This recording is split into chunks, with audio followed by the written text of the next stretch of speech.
આ દુનિયામાં અમુક સમય પછી બધા જ લોકોને બધું જ મળી જતું હોય છે, પણ એક વસ્તુ એવી હોય છે કે જે બહુ જ મુશ્કેલથી મળતી હોય છે, અને એ હોય છે તમને સમજવાવાળી વ્યક્તિ. કારણ કે આજે એઆઈ અને પ્રેક્ટિકલ દુનિયામાં લોકો લોજિકલ બની ગયા છે. બધા જ લોકોને એવું લાગતું હોય છે કે ઇમોશનને ફીલ કરવું, સમજવું કદાચ એમની કમજોરી હોઈ શકે છે, પણ એમની વાત સાચી છે, એમાં એમની કોઈ ભૂલ નથી.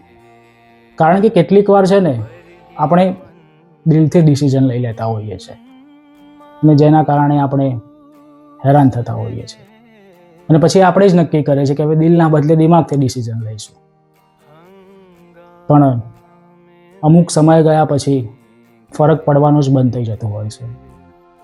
હું તો કહું છું કે આપણે છીએ ને કોઈના ઇમોશનલ સ્પેસ બની જઈએ, જ્યાં આવીને વ્યક્તિ પોતાનો અસલી ચહેરો તો બતાવી શકે, પોતાના દિલ તૂટવાની તો વાત કરી શકે, પોતાના સપના તૂટવાની વાત કરી શકે, પોતાનું દિલ તો હળવું કરી શકે. લોકો કહે છે ને કે બી પ્રેક્ટિકલ, ઇમોશનલ ફૂલ ના બનો. પણ હું તો કહું છું કે જો કોઈના દર્દ સમજવાની તાકાત મારામાં છે ને, તો હા, હું છું ઇમોશનલ. જો કોઈ એક દિલને મારાથી સુકૂન મળતું હોય ને, તો હું છું ઇમોશનલ. જો હું મારી પોતાની જાતને મારા દુઃખ, દર્દ, ફ્રસ્ટ્રેશન, ગુસ્સો, આંસુઓમાં વહાવી શકતો હોઉં ને, તો હું છું ઇમોશનલ.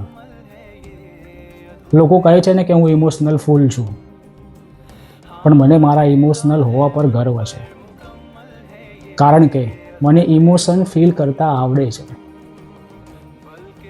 કદાચ એ કારણથી જ આજે હું જીવી રહ્યો છું.